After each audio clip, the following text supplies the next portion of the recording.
வணக்கம். ஒரு பாடகி தன் குரல் மூலம் பாடல்களில் கதறலாமா, முனகலாமா, வெட்கத்தில் குரல் நடுங்கலாமா, உச்சக்கட்ட பரவசத்தை எந்த தயக்கமும் இல்லாமல் வெளிப்படுத்தலாமா? ஜானகி அம்மாவை பொறுத்த வரையும் இதுக்கு பதில் ஒன்று தான். பாடலுக்கு தேவை என்றால் எதையும் செய்யலாம். ஏன்னா அவங்க தன்னுடைய வாழ்க்கையாகட்டும், தன்னுடைய பாடல்களாகட்டும் மற்றவங்க விதித்த எல்லைக்கு கட்டுப்படுத்தவே இல்லை. அவங்களுடைய இழப்பு நம்ம எல்லாருக்கும் ஒரு பர்சனல் இழப்பாக இருக்கிறது. ஏன்னா அவங்களுடைய குரல், அவங்களுடைய பாடல்கள் நம்மளோட வாழ்க்கையில் பல தருணங்களை நம்மளோட பயணிச்சிருக்கு. காதல், குடும்பம், நட்பு, சந்தோஷம், துக்கம்னு ஒவ்வொரு தருணத்திலையும் அவங்களுடைய குரல் நம்மளுடைய வழி நடந்திருக்கு. எனக்கு ஜானகி அம்மாவோட இசை மாத்திரம் இல்லை, அவங்களுடைய வாழ்க்கையுமே ஒரு பெரிய இன்ஸ்பிரேஷனாக இருந்திருக்கு. எல்லாரும் என்ன எதிர்பார்க்குறாங்க, சமுதாயம் என்ன விதிகள் விதிச்சிருக்கு, ஒரு பெண் இப்படி செய்யலாமா, இது மற்றவங்க ஏற்றுப்பாங்களா அப்படிங்கிற எந்த தயக்கமும் அவங்களுடைய பாடல்கள்லையும் அவங்களோட கரியர்லேயும் அவங்க வச்சுக்கல. அவங்க தனக்குன்னு ஒரு பாதை வகுத்துக்கிட்டவங்க. சுருக்கமாக சொல்லணும்னா ஏன் வழி தனி வழி அப்படின்னு சூப்பர் ஸ்டார் பாணியில் வாழ்ந்தவங்க தான் அவங்க. ஒரு கலைஞர் தன்னுடைய ஒரு படைப்பிலையும் தன்னுடைய உயிரை கொடுத்து தான் படைக்கிறார். அதனால் அவருடைய ஆளுமை அவங்களுடைய படைப்பில் வெளிப்படுறதை நாம் பார்க்க முடியும். அந்த வகையில் பார்த்திங்கன்னா ஜானகி அம்மாவுடைய பாடல்களில் அவங்களுடைய துணிச்சல், தன்னுடைய வர்த் அறிந்த அவங்களுடைய தன்னம்பிக்கை, மற்றவங்க போட்ட பாதையில் பயணிக்காத அவங்களுடைய சுயத்தின் வெளிப்பாடு மற்றும் எந்த உணர்ச்சியையும் காட்டுறதுக்கு தயங்காத அவங்களுடைய சுதந்திரம், இது எல்லாமே அவங்க பாடல்களில் இருக்கிறத நாம் பார்க்க முடியும். இன்றைக்கி நாம் அதை தான் பண்ண போகிறோம். அவங்களுடைய ஹிட் பாடல்களை எடுத்து தொகுத்து வழங்கும் ஒரு வழக்கமான ட்ரிபியூட் வீடியோ இல்லை இது. அவங்களுடைய வாழ்க்கையில் அவங்க செய்த சில போல்ட் ஸ்டேட்மெண்ட்ஸ், அது அவங்களுடைய பாடல்களில் எப்படி எதிரொலித்தது அப்படிங்கிறது தான் இன்றைக்கி நம்ம பார்க்க போகிறோம். அவங்களுடைய வாழ்க்கையில் சில தருணங்களையும் அவங்களுடைய பாடல்கள் சிலதையும் உதாரணமாக எடுத்துக்கொண்டு இதை பார்க்கலாம். வெல்கம் டு ஒரு நாள் போதுமா. இசையுடன் கலந்து இன்ப நினைவலைகளில் நீந்த தமிழ் நாஸ்டால்ஜியா சேனலுக்கு சப்ஸ்கிரைப் பண்ணுங்க, பெல் பட்டனை அழுத்துங்க. ஜானகி அம்மாவை பற்றி பேசும்போது நாம் அடிக்கடி உபயோகப்படுத்தும் ஒரு வார்த்தை வெர்சட்டாலிட்டி. அவங்களுடைய குரல் மூலமாக நாம் ஒரு குழந்தையை பார்த்துருக்கோம், ஒரு கன்னி பெண்ணை பார்த்துருக்கோம், ஒரு வயதான மூதாட்டியும் பார்த்துருக்கோம், நகரத்து பெண்ணை பார்த்துருக்கோம், கிராமத்து பெண்ணையும் பார்த்துருக்கோம். காதல், குறும்பு, விரக்தி, கோபம்னு பலவிதமான உணர்ச்சிகளையும் இவங்கெல்லாம் வெளிப்படுத்துறதையும் நம்ம கேட்டிருக்கோம். அவருடைய வெர்சட்டாலிட்டி என்பது இந்த மாதிரி பலவித குரல்களில் பாடுவதோ இல்லை பலவிதமான உணர்ச்சியை வெளிப்படுத்தியதோ மாத்திரம் இல்லைங்க. ஒரு உணர்ச்சியை அந்த கதாபாத்திரத்தின் தேவையை உணர்ந்து அது எந்த அளவுக்கு கொடுக்க வேண்டுமோ அந்த அளவுக்கு சென்று அதை கொடுக்கறதுக்கு அவர் தயாராக இருந்தார் என்பதில் அவருடைய துணிச்சலும் அவருடைய வெர்சட்டாலிட்டியும் இருந்திருந்தது. ஏன்னா அவர் பாடும்போது தன் குரல் அழகாக தெரியணும், தன்னுடைய வித்தை எல்லாம் வெளிப்படுத்தணும் அப்படிங்கிற எண்ணத்தில் அவர் பாடலை. அந்த கதாபாத்திரம் அழனா அவர் பாடலில் அழுதாரு. அந்த பெண் நாணி சிவக்கிறாள்னா அவர் குரல்ல நடுக்கத்தையும் கொடுத்தாரு.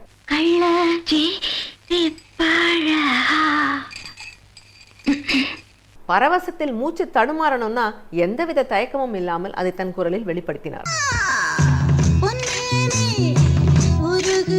கோபத்திலும் விரக்தியிலும் கதறணும்னா அதையுமே அவர் வெளிப்படுத்தினார். ஏன்னா அவர் பாடும்போது நமக்கு அங்க எஸ் ஜானகி தெரியல, கூட்டுக்குள் அடங்க விரும்பாத திவ்யா தெரிந்தாள்.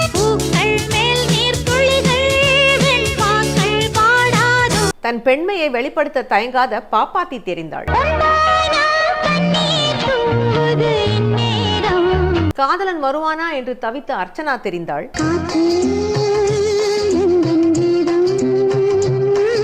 தன் இளமையை கொண்டாடிய மயில் தெரிந்தாள். தயக்கம் இல்லாம உணர்ச்சியை அவங்க குரல்ல வெளிப்படுத்தியதால தான் அந்த கதாபாத்திரம் என்ன ஃபீல் பண்ணிச்சோ அதை நாமளும் ஃபீல் பண்ணோம் ஒரு படத்துலையும் ஒரு பாடல்லையும். இதற்கு ரொம்ப பெஸ்ட் உதாரணம் எடுத்துக்கணும்னா இந்த பாட்டை சொல்லலாம். முந்தானை முடிச்சு படத்துல வந்த பாடல் இது. தன் முகத்தை கூட பார்க்க மறுக்கும் கணவனை அழைக்கும் ஒரு பெண்ணின் தாபம் இந்த பாடல்ல ஒலித்தது. பாட்டு என்னமோ ஒரு தாலாட்டு தான், ஆனா அந்த தாலாட்டின் மூலமாவே தன்னுடைய மனதை வெளிப்படுத்துகிறாள் அந்த நாயகி. அந்த கணவனுக்காக மோகத்தில் ஏங்கி தவிப்பதை அவள் சொல்கிறாள். இதுல ஆரம்பத்துல ஒரு ஆறாரோ பாடியிருப்பாங்க, கேளுங்க. இந்த மாதிரி ஆறாரோவை யாராலும் பாட முடியாது. இந்த அளவுக்கு எக்ஸ்பிளிசிட்டா அந்த பெண்ணுடைய உணர்ச்சியை அவங்க தயக்கம் இல்லாமல் வெளிப்படுத்தினது குரல்ல தான் இந்த பாடலுக்கு சிறப்பு சேர்த்தது. அதுவும் நான் ஒரு பெரிய விஸ்வாமித்திரன், உன்னெல்லாம் நான் பார்க்க மாட்டேன் அப்படின்னு அந்த கணவன் கெத்து காட்டும் போது ஒரு சிணுங்குவாங்க பாருங்க, இதை கேளுங்க. ஒரு பெண் பாடகி இந்த மாதிரிலாம் பாடிதான் என்ன நினைப்பாங்க, ஐயோ இது கொஞ்சம் ஜாஸ்தி ஆகிடுமோ, நமக்கு கெட்ட பேர் வருமோ, எல்லாரும் என்ன சொல்லுவாங்களோ அப்படின்னெல்லாம் எந்த தயக்கமும் அவங்க இந்த பாடலில் வெளிப்படுத்தலை. டைரக்டரும் மியூசிக் டைரக்டரும் கொடுத்த பாடலை, சிச்சுவேஷனை இன்னும் நமக்கெல்லாம் எலிவேட் பண்ணி தான் கொடுத்துருந்தாங்க இந்த பாடலில். அவங்க இந்த பாட்டில் பரிமளம் ஒரு தாலாட்டா தான் பாடுறா, அவன் நகர மாட்டா அவர் இருக்க இடத்துலேருந்து. ஆனால் அந்த பாட்டை கேட்டுட்டு அந்த கனவை எழுந்து போய் கணத்துலேருந்து தண்ணி எடுத்து கொட்டிப்பான். அந்த அளவுக்கு அந்த பாடலுடைய தாக்கம் அவன் மேலே இருந்திருக்கு. இந்த இடத்துல ஜானகி அம்மா கொஞ்சம் தயங்கி இருந்தாங்கன்னா, தன் குரலை கொஞ்சம் அடக்கி இருந்தாங்கன்னா, இவ்வளவு போதும் அப்படி நிறுத்தி இருந்தாங்கன்னா இந்த பாடலுடைய தாக்கம் முழுமையாக நமக்கு கிடைச்சிருக்குமா? அந்த படத்தில் இந்த காட்சி ஏற்படுத்த வேண்டிய இம்பேக்ட் கிடைச்சிருக்குமா? ஜானகி அம்மாவுடைய சிறப்பு எல்லைகளை மீறி பாடுவதில்லை. ஒரு பாடலோட எல்லை என்ன அப்படின்னு தெரிந்து கொண்டு அந்த எல்லை வரை தயங்காமல் சென்று பாடுவது தான் அவங்களுடைய தனித்துவமான சிறப்புன்னு சொல்லணும். இந்த மாதிரி பாடுறதுக்கு எக்ஸ்பிரசிவான குரல் மாத்திரம் இருந்தால் போகாது, அதீதமான தன்னம்பிக்கை வேண்டும். அது அவங்களுக்கு நிறையவே இருந்தது. நான் அவங்கக்கிட்ட ரொம்பவே ரசித்த குணம் அவங்களுடைய தன்னம்பிக்கை தான். ஏன்னா இந்த மாதிரி விஷயங்களில் மாத்திரம் இல்லை, அவங்களுடைய கரியரையும் நீங்கள் பார்த்தீங்கன்னா அவங்களுடைய தன்னம்பிக்கை பல இடத்துல வெளிப்பட்டிருக்கிறத நம்ம பார்க்கலாம். ஏன்னா அவங்க பாட வந்தது 1957. அந்த வருடமே 6 மொழிகளில் பாடியிருந்தாங்க. ஸோ வந்த உடனே இவ்வளோ பாடிட்டாங்களே, அப்படியே எல்லாமே அதுக்கப்புறம் பிரமாதமாக இருந்திருக்கும் அப்படின்னு நினச்சிங்கன்னா அதுதான் இல்லை. மற்ற மொழிகளில் எப்படின்னு தெரியல, ஏன்னா அவங்க தென்னிந்திய மொழிகளில் எல்லாத்துலேயுமே பாடினாங்க. இன்ஃபேக்ட் கன்னடத்தில் தான் அவங்க மேக்ஸிமம் நம்பர் ஆஃப் சாங்ஸ் பாடியிருக்காங்க. தெலுங்குலேயும் நிறைய பாடினாங்க, மலையாளத்துலேயும் நிறைய பாடினாங்க, தமிழ்லையும் நிறைய பாடினாங்க, அஃப்கோர்ஸ் மற்ற மொழிகள்லாமும். ஸோ மற்ற மொழிகளை பற்றி எனக்கு தெரியல. ஆனால் தமிழில் நீங்கள் பார்த்தீங்கன்னா அவங்களுக்கு சக்ஸஸ் உடனே வந்துடலை. 57 வந்தாலும் 60களில் கூட அவங்களுக்கு இங்கே ஒன்றும் அங்கே ஒன்றும் தான் பாடல்கள் கிடைச்சி கொண்டு இருந்தது. மெயினாக ஹீரோயினுக்கு வந்து சுசிலாமா தான் பாடிட்டு இருந்தாங்க. இவங்க வந்து செகண்ட் ஹீரோயினுக்கு பாடுவாங்க. இல்லை ஏதாவது ஒரு தனித்துவமான ஒரு டிஃப்ரெண்ட்டான வாய்ஸ் வேணும்னு ஏதாவது ஒரு பாட்டுக்கு தேவை இருந்தால் அப்போ இவங்களை கூப்பிடுவாங்களே ஒழிய, ஒரு படத்தில் 5 பாட்டு இருக்குது ஃபீமேல் வாய்ஸ்லன்னா 5 இவங்களுக்கு கிடச்சிதானா கண்டிப்பாக 60களில் அந்த மாதிரி இவங்களுக்கு வாய்ப்பு கிடைக்கல. 70களில் தான் இவங்க பாடுறது கொஞ்சம் அதிகரிக்க ஆரம்பித்தது. பட் 80களில் அவங்க கம்ப்ளீட்டாக இண்டஸ்ட்ரியை ரூல் பண்ணாங்கன்னு சொல்லலாம். பட் அந்த அளவுக்கு அவங்களுக்கு அவ்வளோ வாய்ப்பு வந்து சக்ஸஸ்ன்னு சொல்கிற அளவுக்கு அவங்க வரத்துக்கு எவ்வளோ வருடங்கள் ஆயிற்று. 1957 வந்து அவங்களுடைய முதல் தேசிய விருது 1978 கிடச்சிது.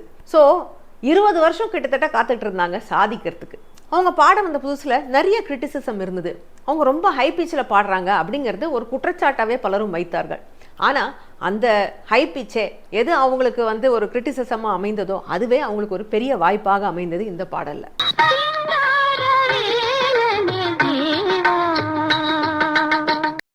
நாதஸ்வரத்து கூட நேரடியாக போட்டி போட்டு பாட வேண்டிய பாடல். மற்ற பாடகிகள்லாம் தயங்கினாங்க, ஏன்னா அந்த இன்ஸ்ட்ருமெண்ட் கூட பாடுறது அவ்வளோ ஈஸி இல்லை. ஆனால் ஜானகி அம்மாவால் அதை ரொம்ப சிறப்பாக செய்ய முடிந்தது. இந்த காணொளி இன்னும் நிறைய பேரை சென்று சேர்றதுக்கு இந்த வீடியோவை லைக் பண்ணுங்கள், ஷேர் பண்ணுங்கள், மறக்காமல் ஹைப் பண்ணிடுங்க.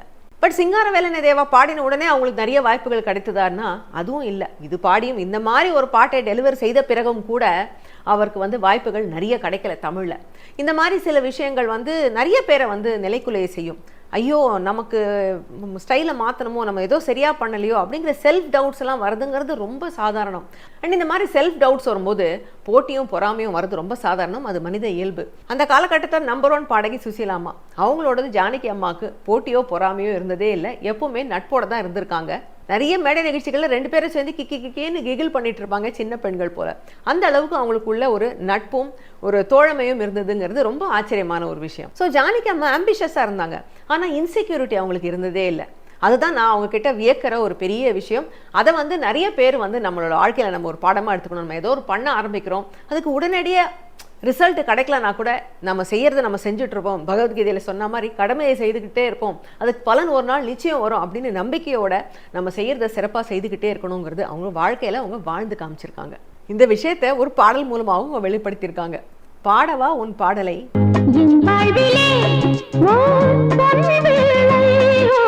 எல்லாருக்கும் ஒரு பொன் வேலை வருங்க, அது வரைக்கும் நம்ம காத்துட்டு இருக்கணும் அப்படிங்கறது அவங்க வாழ்க்கையில நாம கத்துக்கலாம். அண்ட் வெற்றி வந்த பிறகு, ஸோ வெற்றிக்காக நம்ம வெயிட் பண்ணுறது ஒரு குணம்னா, வெற்றி வந்த பிறகும் அந்த ஒரு ஹியூமிலிட்டியோடைய அடக்கத்தோடு இருக்கிறதுங்கிறது இன்னொரு ரொம்ப ஒரு சிறப்பான குணம் அவங்கள்ட்ட பார்க்கலாம்.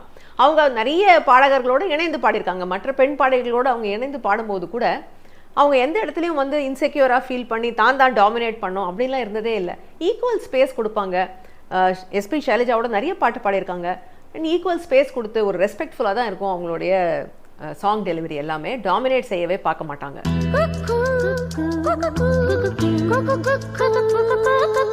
அதே போல் ஆண் பாடல்களோட பாடும்போது கூட தன் குரல் வந்து ஈக்குவல் இம்பார்ட்டன்ஸ் இருக்கணும், ஈக்குவல் லைன்ஸ் இருக்கணும், அந்த மாதிரிலாம் அவங்க பார்த்ததே இல்லை. எத்தனையோ பாடல்களை வெறும் ஹம்மிங் மாத்திரம் பண்ணியிருக்காங்க. தூங்காதே தம்பி தூங்காதே படத்தில் வந்து வானம் கீழே வந்தாலேன்னு இந்த பாட்டு வந்து திரையில் கமல்ஹாசன் மாத்திரம் தான், அது ஒரு எஸ்பிபி அவர்களுடைய தனி பாடல் தான். இதில் ஹம்மிங் மாத்திரம் ஜானகி அம்மா பண்ணியிருப்பாங்க.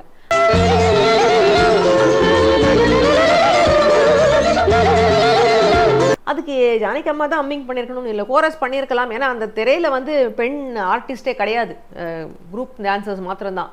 அந்த மாதிரி பாடல்லையும் அவங்க வந்து சிறப்பாக அந்த ஹம்மிங்லாம் பண்ணியிருப்பாங்க. ஏன்னா மியூசிக் டைரக்டர் விரும்புகிறாருன்னா அதை கொடுக்க வேண்டியது அவங்க கடமை. நான் பெரிய பாடகி, நான் ஹீரோயினுக்கு தான் பாடுவேன், அந்த மாதிரிலாம் ஒரு ஈகோலாம் அவங்களுக்கு கிடையாது. எனக்கு என்ன வேலையோ அதை நான் சிறப்பாக செய்வேன் அப்படிங்கிறது இந்த பாடலில் அவங்க நிரூபணம் பண்ணாங்க.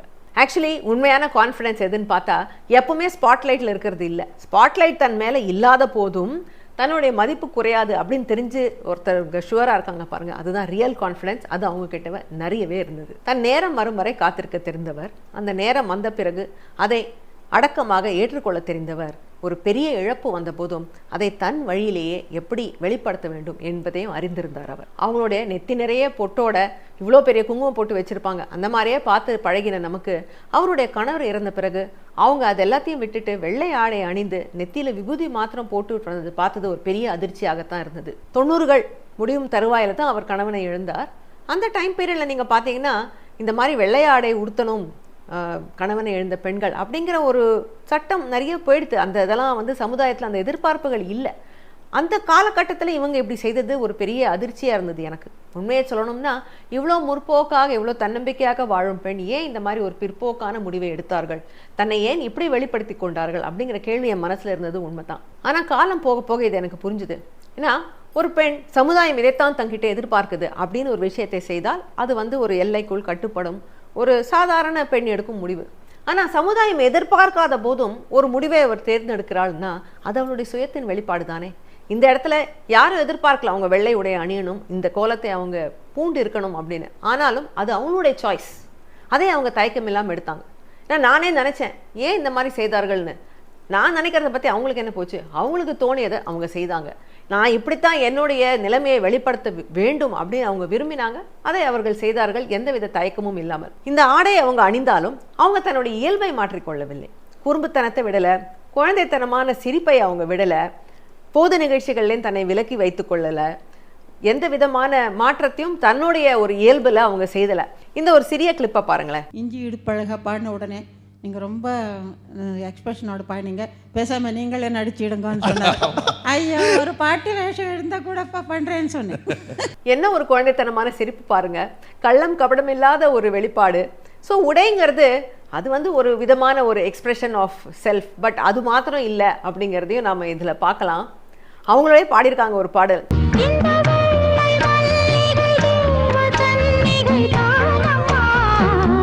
தேவ கன்னிக்கையாகத்தான் வாழ்ந்திருக்காங்க அவங்க வாழ்க்கையில். தன்னுடைய துயரத்தை எப்படி வெளிப்படுத்த வேண்டும் அப்படின்னு அவங்க எடுத்த முடிவும் தன்னம்பிக்கையின் அடையாளம் தான். இதே தன்னம்பிக்கை அவங்களுக்கு கிடைத்த அங்கீகாரத்திலையும் அவர் வெளிப்படுத்தினார். தன்னுடைய சாதனைக்கு எந்த அவார்டு கொடுக்கணும் அப்படின்னு மற்றவர்கள் தீர்மானிப்பதை அவர் அனுமதிக்கவில்லை. தேசிய விருது வாங்கியிருக்கார், 4 தடவை தேசிய விருது, பல ஸ்டேட் அவார்ட்ஸ் வாங்கியிருக்காரு. ஆனால் 2013 இந்திய அரசாங்கம் அவருக்கு பத்மபூஷன் அறிவித்த போது அதை வாங்க மறுத்து விட்டார் அப்படிங்கிறது ஒரு பெரிய ஆச்சரியமான விஷயம். அதுவும் ஒரு பெண்ணுக்கு ஒரு விருது கொடுக்கும்போது எல்லாரும் என்ன எதிர்பார்ப்பாங்க, பணிவாக வாங்கிக்கணும், ரொம்ப சந்தோஷம் அப்படின்னு ஹம்பிளாக இருக்கணும், என்னுடைய ரசிகர்களுக்கும் எனக்கு ஆதரவு கொடுத்த எல்லாருக்கும் நன்றின்னு இந்த மாதிரி பொதுவாக எல்லாரும் நன்றி சொல்லணும் அப்படிங்கிறது தான் எதிர்பார்ப்பாக இருக்குது. ஆனால் இவங்க வெளியில் வந்து எனக்கு இந்த அவார்டு வேணாம், இது லேட்டாக வந்திருக்கு, அதனால் இதை ஏற்க நான் மறுக்கிறேன், எனக்கு என்னோட ரசிகர்கள் கொடுத்த அன்பு போகிறோம், அதை விட என்ன பெரிய അവാർഡ് இருக்குது அப்படின்னு சொன்னாங்க. എൻ്റെ ഫാൻസ് മനസ്സിലെ ഞാൻ ഉണ്ടല്ലേ, അത് തന്നെ വലിയ അവാർഡാണ്. എനിക്ക് അത്ര വലിയ അവാർഡ് ഏതും ഇല്ല. எனக்கு விருதே கொடுக்கல, இவ்வளோ லேட்டாக கொடுத்தீங்களேன்னு கோவத்தில் அவர் பேசலை, கவர்மெண்ட்டை அவமதித்து அவர் பேசலை. எனக்கு என்னுடைய ஒர்த்து தெரியும், அதை இந்த அவார்டு தீர்மானம் பண்ண வேண்டாம், எனக்கு பாரத் ரத்னா கொடுத்தா கொடுங்க, இந்த அவார்டெலாம் வேண்டாம், உங்களுக்கு மனம் இருந்தால் கொடுங்க, ஆனால் எனக்கு தேவையில்லை, நீங்கள் கொடுக்குற அவார்டு எனக்கு தேவையில்லை அப்படின்னு அவங்க ரொம்ப வெளிப்படையாக பேசினாங்க. அந்த நேரத்தில் கொடுத்தால் பாரத் ரத்னா கொடுக்கட்டே, அவருக்கு இன்ட்ரெஸ்ட் இருந்தால் கவர்மெண்ட்டுக்கு பாரத் ரத்னா எனக்கு கொடுக்கட்டே, இல்லைங்கில் ஒரு அவார்டு வேண்டாம். பொதுவாகவே இந்த மாதிரி பேசினா எல்லாரும் உடனே இவங்களுக்கு ரொம்ப திமிர்னு சொல்லிவிடுவாங்க. அதுவும் ஒரு பெண்ணு சொன்னால் கேட்கவே வேண்டாம். ஆனாலும் அவங்க வந்து அதற்கெல்லாம் பயப்படலை. என்னுடைய வர்த்து என்னன்னு எனக்கு தெரியும், அதை நீங்கள் டிட்டர்மின் பண்ண வேணாம் அப்படிங்கிறதுல ரொம்ப தெளிவாக ரொம்ப கிளியராக ரொம்ப ஒரு உணர்ச்சி வசப்படாமல் ரொம்ப நிதானமாக அவங்க ரொம்ப அழகாக வெளிப்படுத்தியிருந்தாங்க. இந்த செக்யூர் கான்ஃபிடென்ஸ் இது சாதாரணமாக கிடச்சிடாதுங்க. தனக்கு என்ன தேவை என்ன வேணும் அப்படிங்கிறது தானே தீர்மானிக்கும் ஒரு உயரிய ஒரு பண்புள்ள பெண்ணால் தான் இந்த மாதிரி ஒரு முடிவை எடுத்திருக்க முடியும். இதுக்கும் அவங்களே ஒரு பாட்டு பாடியிருக்காங்களே.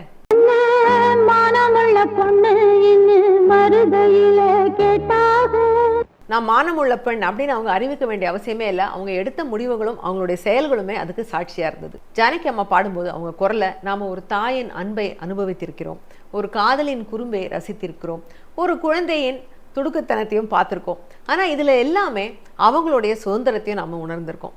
அவங்களுடைய தன்மை இந்த பாடல்கள் எல்லாமே வெளிப்பட்டிருக்கு. அவங்க மறைந்த பிறகும் அவங்களுடைய குரல் நம்மளை விட்டு நீங்க போகிறது இல்லை. என்றைக்குமே அது நமக்கு நடுவில் சிரிச்சிட்டு இருக்கோம், சிணுங்கிக்கிட்டு இருக்கோம். மகளிர் மட்டும் படத்தில் ஒரு பாடல் வெவ்வேறு வாழ்க்கை முறையிலிருந்து வரும் பெண்களின் நட்பு, வலி, பொறுமை இதெல்லாம் பற்றி பேசுகிற ஒரு பாடல். அவங்களுடைய குரலே எப்படி ஒரு 3 டிஃப்ரெண்ட் பெண்களுக்கும் குரலாக அமைந்தது அப்படிங்கிறத பற்றி நான் இந்த வீடியோவில் பேசியிருக்கேன். நீங்கள் அதில் அவங்களுடைய ஆளுமையின் இன்னும் ஒரு ஆஸ்பெக்டை பார்க்கலாம். நாம் இன்னும் நிறையவே பேசலாம் இவங்களை பற்றி. நான் மறுபடியும் உங்களை இன்னொரு எபிசோட ஒரு நாள் போதுமான சந்திக்கிறேன். ஏன்னா இசையை பற்றியும் இதை போன்ற ஆளுமைகளும் பற்றியும் பேசுறதுக்கு ஒரு நாள் போதுமா?